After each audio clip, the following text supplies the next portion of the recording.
All right, Shalom Akim. I want to give all praises, all honor, and all glory to Yahweh, Bahashem, Yahweh Shai.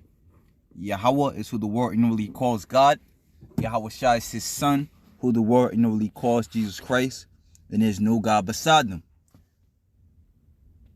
Call hello to Yahweh, Bahashem, Yahweh Shai, which means all praises to Yahweh, Bahashem, Yahweh Shai, for allowing me to do another lesson.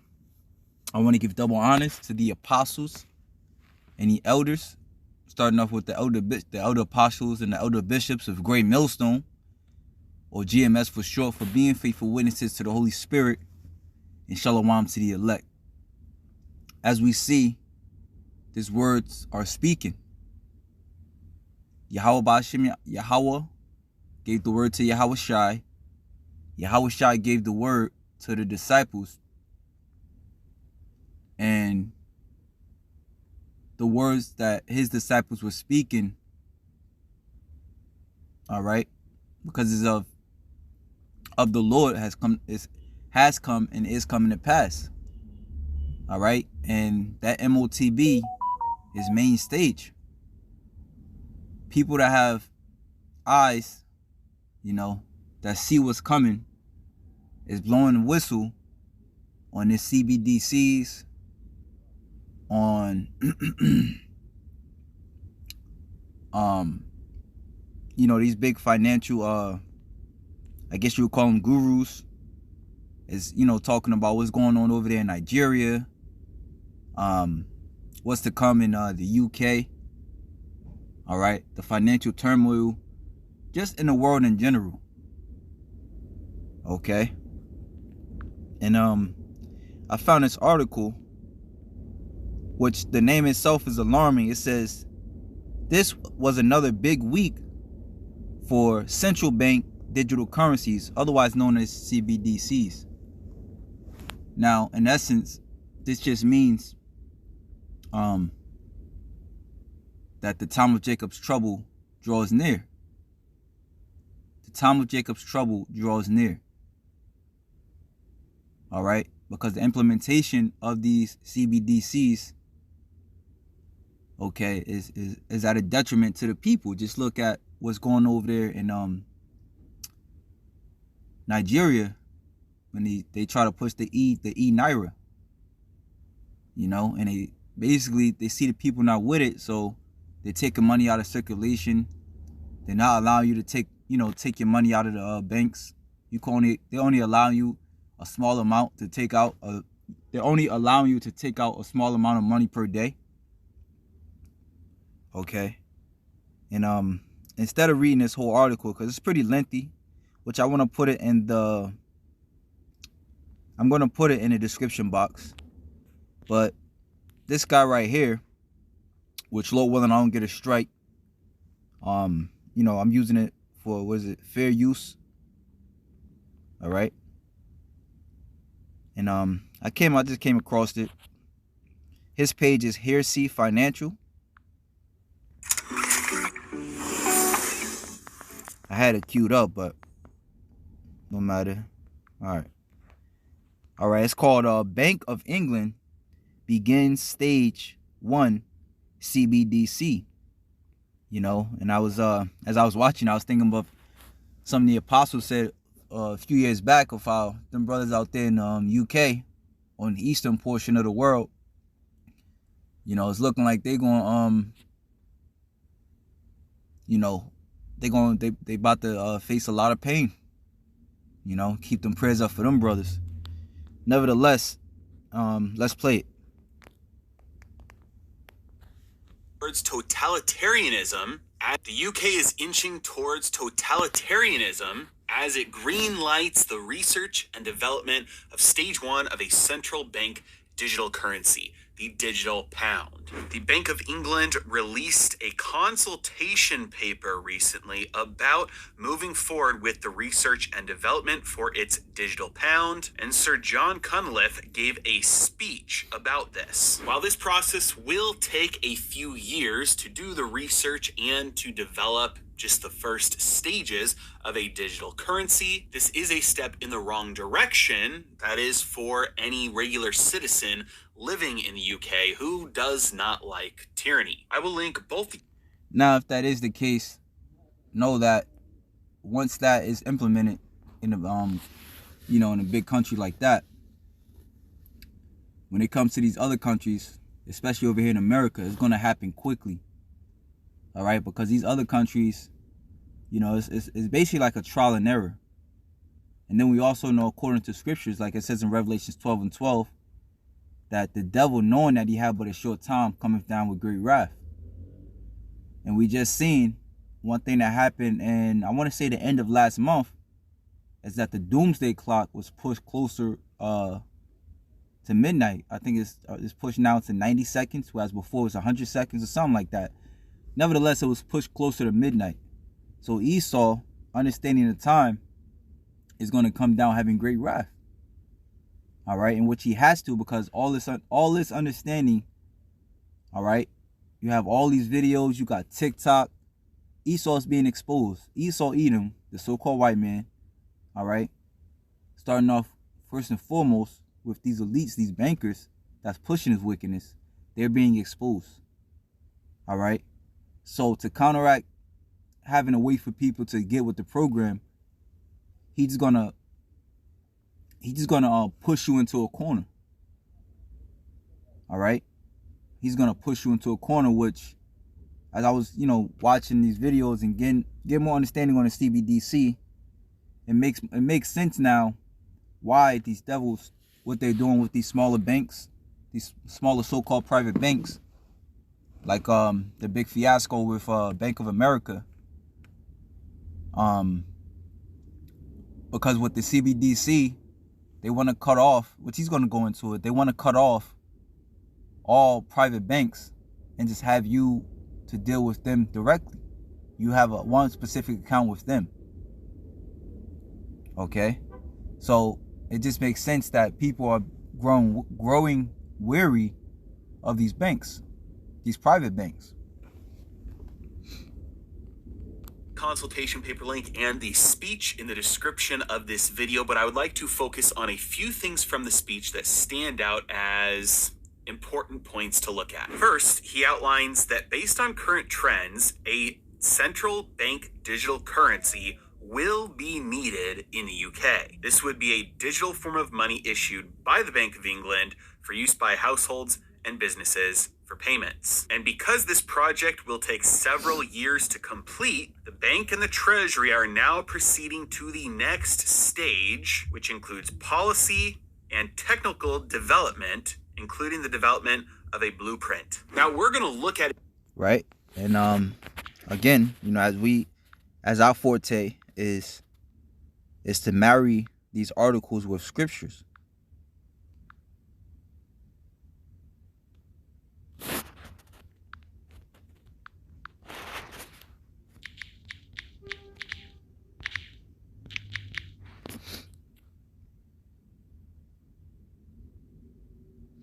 Isaiah chapter 10, verse 1. Woe unto them that decree unrighteous decrees, that write grievousness, which they have prescribed. The word pre meaning before, and scribe meaning right. So Esau is literally writing grievousness, all right, which the scriptures also say how they whet their tongue as a sword. Esau is writing down his legislation, in which is in turn, basically in a sense, drawing blood for the people.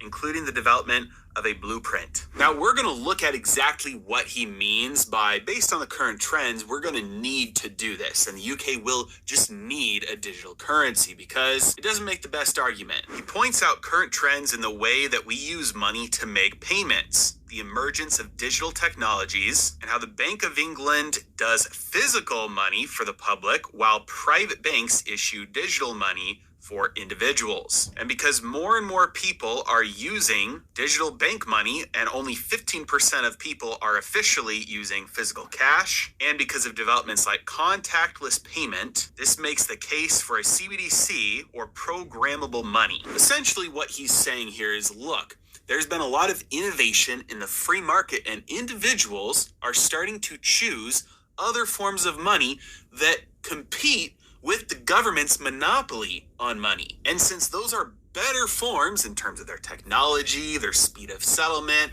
the access to various banking features that people want through those services, well, they're starting to attract too much, and it could put us at risk of maintaining a monopoly control over money. Therefore, we need to implement a digital form of our own money. That way, we can outlaw all the other ones, and people will have to use ours instead. By the way, and this reminds me of let me see if I can find that one.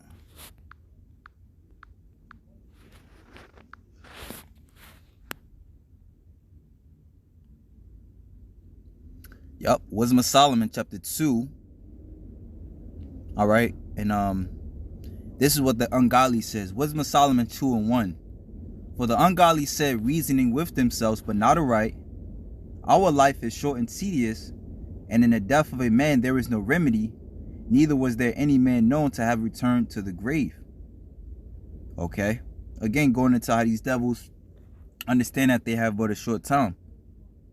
Okay, so let me jump down to verse 10, right, which this in essence is in reference to those that are not for his turn, the prophets, really, those that push this word, push Yahweh Ba'ashem Yahweh Shai. But you again, going into how this is his mindset, he wants to eliminate anything that's against him. Okay, so it says, Wisdom of Solomon 2:10. Let us oppress the poor righteous man. Let us not spare the widow, nor reverence the ancient gray hairs of the age. Let our strength be the law of justice, for that which is feeble is found to be nothing worth. All right, so again, they're basically saying in a nutshell, let us trample down anything that's not for our turn. Therefore, let us lie in wait for the righteous, because he is not for our turn, and he is clean contrary to our doings. Now, again, when you liken it into money, as a guy just broke down quite clearly, as I might add, if I might add, that they basically want to eliminate all other competition that, of gold and things that other people find that works. Okay, and when you look at history, these things work. But this devil, all right, is a man that's given a change. That's why you can't trust him. As the scriptures say, meddle not with him that's given a change.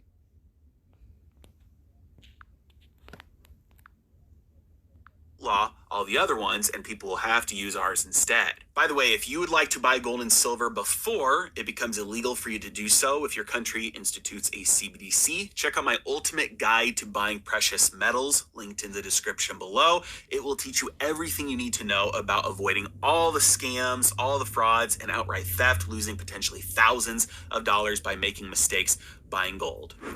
Right, and as the beloved elder apostle Tahar was telling us to, if you can get you some silver, mainly. If you could afford gold, that shit is like $1,800 an ounce. But silver is what is it called? The poor man's cash. Because, this cash is inevitably going to shit, as all these other fiat currencies are. So when this cash goes to shit, and before everything goes completely digital, all right, which we know is the roadmap to the MOTB, all right, which is a RFID hit, all right. In order to get by, it's good to have a bargaining. It's good to have something to bargain with. What's better than gold or silver? All right. You also stack up on some food if you can. All right. There's nothing wrong. There's nothing wrong with using wisdom. All right. So let's keep going.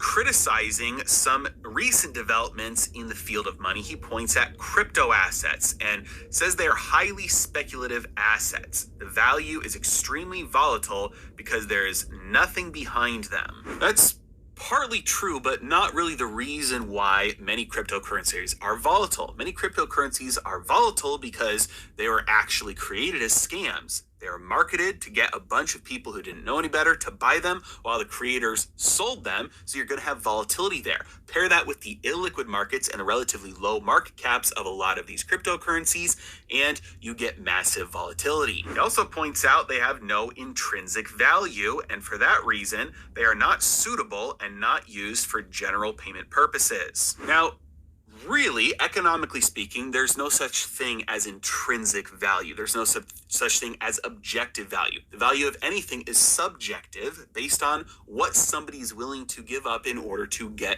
that item. But I think the point he's really trying to make is some sort of use value to it. A lot of people make the argument that, gold and silver have value because of their industrial usefulness in electronics and medical devices, whereas crypto assets, cryptocurrencies don't have any use value outside of being used as money. The problem with this, right, which is again why I say is good to have. All right, because it serves as a multi-purpose currency, if you will.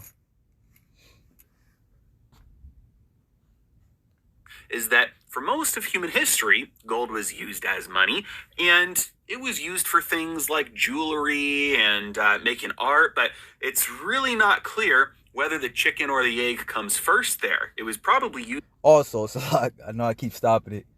If you think about it, we know this shit, but we know this place is not, it's going to fall and it's not going to come back.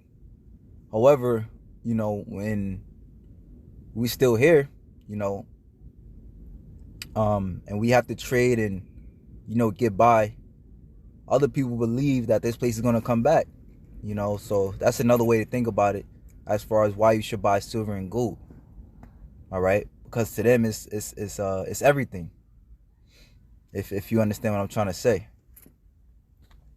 As jewelry because it was valued as money, which is why people maintain their wealth through gold jewelry still to this day in many places around the world, like India. It also seems that looking at the decline in the monetary value of something like silver, that the more use something has outside of being used as money, the less likely it is for that item to exist as good money for a long time. And the irony here is that he points out that cryptocurrencies don't have intrinsic value, therefore they are not good as money, but he doesn't even show how a digital currency made by the government could have any more intrinsic value than something like Bitcoin. He said cryptocurrencies, you can think of them as a bet rather than trusted money, but the digital pound would be safe. It would be a trusted form of money, accepted for everyday transactions by households and firms. It's like, it still doesn't have any intrinsic value. People only use it because they're forced to use it because the government has a monopoly on violence and they enforce the use of their own currency by outlawing the use of its competition. So I guess if avoiding jail equals intrinsic value, then you got a point. He mentions the decline of cash being used and that the immediate response is to make sure cash will remain available to any and all that want to use it. Earlier, he pointed out that only 15% of transactions that take place today use physical cash, but that's recorded transactions. In fact, cash transactions, especially in, black market type of transactions, they're going to make up a way higher percentage than the official numbers will ever show. This is because physical cash that the governments create is really the only form of anonymous money. Any sort of internet money like Bitcoin or other cryptocurrencies and any digital payments using dollars or pounds or any other government currency, those are all going to be extremely trackable and not useful for things that you don't want your government to know about. But physical cash, that's the only anonymous form of payment because there's no digital way to track those paper bills. And that is the real reason why governments want to completely eradicate cash, because if they clamp down on the digital side of things, well, that's going to create more of an incentive to use another form of money that the government cannot control. And so they have to eradicate those other forms of money as much as possible before they clamp down, because then once the incentive to try and use a different form of money like physical cash comes in, inflation, well, there's no more physical cash in circulation, so you don't have that choice. He says we cannot ignore the fact that the safest form of money, public money, is issued by the state for general use. Now, I've mentioned 3 times so far the word safe. And if you read this whole thing, the word safe comes up a lot. In fact, let's find out right now. 6 times he uses the word safe to describe only government money. Somebody wise once said that the way you know a politician is lying is that their lips are moving, but one thing that you know that they're lying about the most is the thing that they most loudly proclaim. And so when they talk about their own digital money being safe over and over and over again, maybe it's because they don't actually believe it would be safe, so they might be trying to convince themselves. This is the book of Psalms.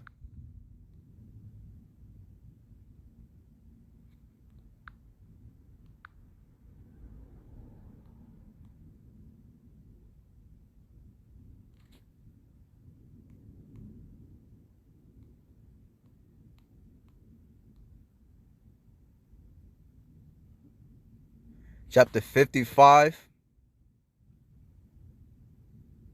Verse 21, the words of his mouth were smoother than butter, but war was in his heart.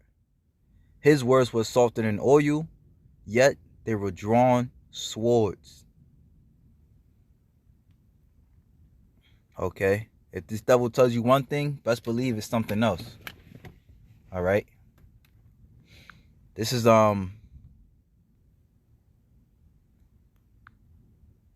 well, hey, Sirach 12:10. Never trust thy enemy, for as iron rusteth, so is his wickedness. Let me grab that.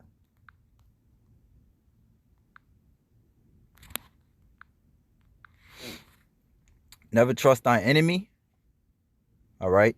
First and foremost, for you Israelites, you so-called blacks, Hispanics, and Native Americans, you have an enemy. All right. Esau is your enemy. Esau, the so-called white man, is your enemy. Well, like as iron rusteth, so is his wickedness. All right. It could be at one point where he gives you a stimulus package, and then at another point where he'll choke you out in the street. All right. And then if you try to riot, he'll bring even more hell down upon you because he's your enemy. All right. And if you complain about slavery and how you get the shitty end of the stick, he'll tell you to get over it. Though he humble himself and go crouching, yet take good heed and beware of him. And thou shalt be unto him as if thou hast wiped a looking glass, and thou shalt know that his rust have not been altogether wiped away. You know? Why? Because whenever Esau pushes something and you don't immediately jump at the opportunity, all right, especially when he comes nice, he's just gonna say fuck it and come with the sword. That's what happens. All right. It says again, take good heed and beware of him. All right. So when you're cynical of him, which a lot of people, which Tom is not on his side because more people are waking up to the bullshit, he's gonna have to come down having great wrath. All right. Because as it is written in Daniel 12, that at the end, knowledge shall be increased. All right. And as you know, our beloved elder apostles go into, which makes perfect sense. All right. The devil can only rule in secrecy. All right. Once you know his secrets, he's no longer powerful. And thou shalt know that his rust have not been altogether wiped away. Again, how can you tell people to forget about slavery when you want to put them into a deeper slavery? All right. Set him not by thee, lest when he have overthrown thee, he stand in thy place. Neither let him sit at thy neither let him sit at thy right hand, lest he seek to take thy seat. And thou at the last remember my words and be pricked therewith. And it's going to be a lot of people that was mocking the so-called conspiracy theorists that's going to be coming to those same men for answers. Who would pity a charmer that is bitten with a serpent, or any such as come nigh wild beasts? And Esau's going to bite you with that. Ultimately, he's going to bite you with that Karoks, that stampede. All right.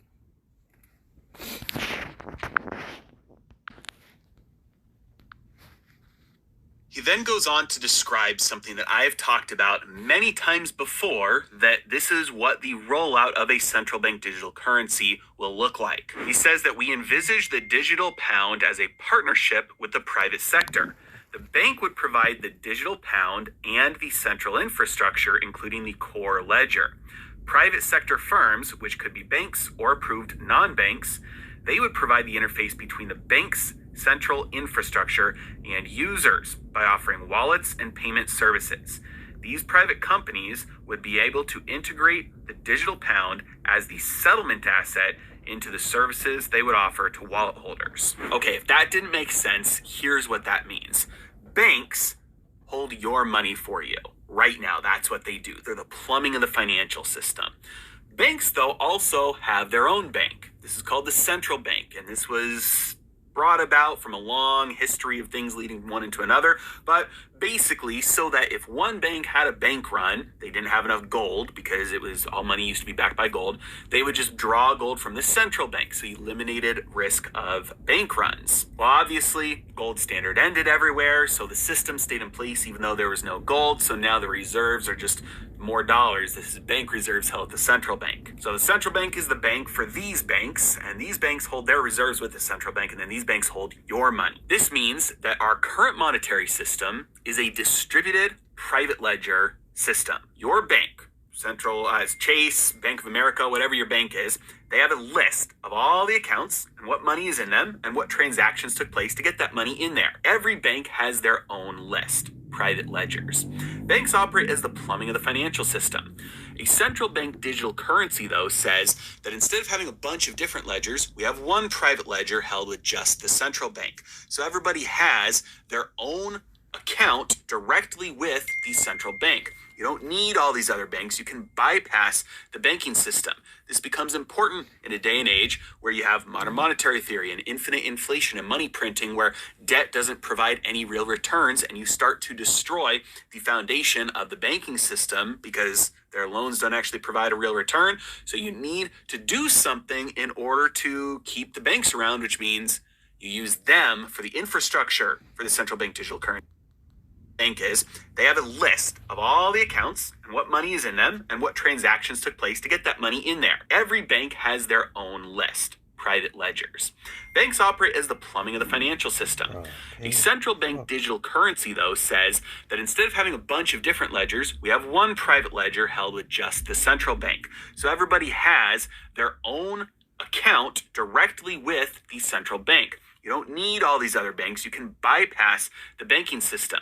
This becomes important in a day and age where you have modern monetary theory and infinite inflation and money printing, where debt doesn't provide any real returns, and you start to destroy the foundation of the banking system because their loans don't actually provide a real return. So you need to do something in order to keep the banks around, which means you use them for the infrastructure for the central bank digital currency. If instead of having an account with your bank, you now have an account with the central bank, well, that eliminates the need for your bank. So central banks won't want to do that, so they'll just ask the banks to be the infrastructure for the new CBDC system. And that's exactly what he's talking about here, that the wallets held at the banks would be operated on a pass-through basis. Your account would not constitute a claim on the bank, the wallet provider, in the way that a bank account is today. So your deposit with the bank today is a liability. They owe you that money. It wouldn't be the case anymore. Your account would be directly with the Fed or the Bank of England or whatever central bank is in your country. The wallets would hold all customer-related information and pass through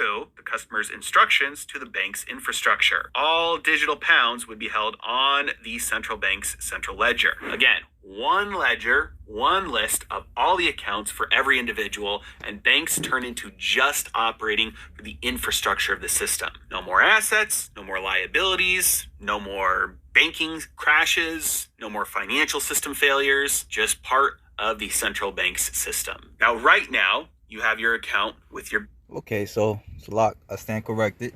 As he mentioned, what they really want to do is use your personal bank as a vessel, as a conduit, if you will. Because I don't know. I mean, I guess it seems as if it's because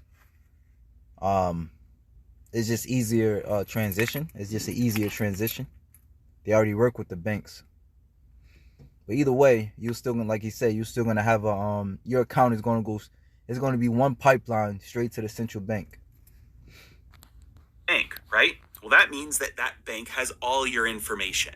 And so they've got your name, social security number, financial history, the eye color, like your family history. They know everything about you. And they're constantly telling all that information to the government. Also, many banks will decide whether they want to be in business with you or not. If you are a small business, let's say, and you are operating in a industry that the bank doesn't like, then the bank can just say, we're no longer going to offer you banking services anymore. This happened a few years ago with OnlyFans. A lot of banks said, nope, we're not going to process these transactions anymore because we don't want to participate in this industry. We saw this a lot with cannabis. We saw this a lot. We're seeing this a lot right now with small gold and silver dealers. They're finding it hard to maintain business accounts at banks. Even pew-pew dealers, they're having a very hard time finding banking services. But 10 tyrants competing for power is better than one who has it all. And this... Right. Because, you know, at this point in time, if one bank don't want to take you, you could just divert it and go to another bank. But the time will come to where you'll be forced to comply because what? It's only one bank that makes the rules. Okay? It's literally like the game of Monopoly. This is what a central bank digital currency, and the one being proposed right now by the Bank of England, is going to be. Full central tyranny. One list that has every single person's information, all of the financial accounts of every person, of every business. If you want to be able to buy or sell, if this moves forward, you will not be able to do that without the central bank's digital currency. If you want to have a business license, you'll have to have a wallet with the central bank. If you want to accept any customer payments, customers only have their digital wallets. You'll only be able to do business if you use the central bank's digital currency. And as an individual, if you want to be able to not go to jail for evading taxes, if you want to get your tax returns, if you want to get your social security checks, if you want to get your medicine paid for, whatever the situation is, there'll be a carrot and there'll be a stick. Everybody will be forced into the system. And when you control the money, you control the flow of resources in the entire economy. You have full control. You can implement new taxes or tax deductions or tax credits in real time. You can stop transactions. You can institute rations on any good in live time. No bureaucracy, no waiting for Congress to stop arguing over things, or Parliament in this case. All you have to do is click a button. And if that power doesn't scare you, then you haven't read enough history. As always, really appreciate you guys. Thank you so much for watching. Have a great day. Success looks different for everyone. That's why you need someone in your corner who understands your finances.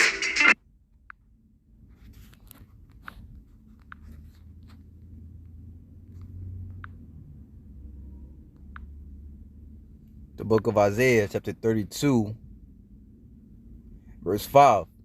The vile person shall no more be called liberal, nor the churl said to be bountiful. For the vile person will speak violently, and his heart will work iniquity, to practice hypocrisy, and to utter error against Yahweh, to make empty the soul of the hungry, and he will cause the drink of the thirsty to fail. Okay? And this is why we must pray to Yahweh Ba'ashem Yahweh Shai for deliverance. All you Jakes, the millionaires, the billionaires, because there's no getting around this, man. You know how Jake, you know, they getting their bread up. You know what I'm saying? They're learning about Esau's new credit. They're learning about Esau's credit system. But now he has something else called the FICO 10? All right. You know, and they got their own ways of making money. But, you know, this devil's going to box you in.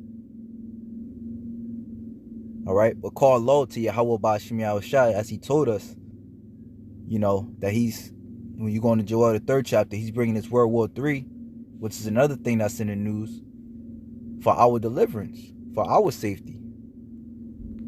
All right, real quick, the book of Deuteronomy 28, and Salak, you know, I gotta head out, but it tells us, it says, And thou shalt grope at noonday as the blind gropeth in darkness, and thou shalt not prosper in thy ways, and thou shalt be only oppressed and spoiled evermore, and no man shall save thee. But our Lord and Savior Yahweh Shai is not coming as a man. Alright, so he's going to save us out of the hand of our enemies. He's going to declare war. Alright, and the victor. Alright, because the person who declares war on the world, or whatever, a person who declares war against another person, if he wins, he essentially what? Takes that person's, whoever was under that person. So when Yahweh Shai wins, he's going to relieve the captives, which is us. Alright? And then eventually, well, really the whole world. Most importantly, us though, first and foremost, starting off with the elect. Alright? Lord willing, we be them men. So if that, shalom to the elect.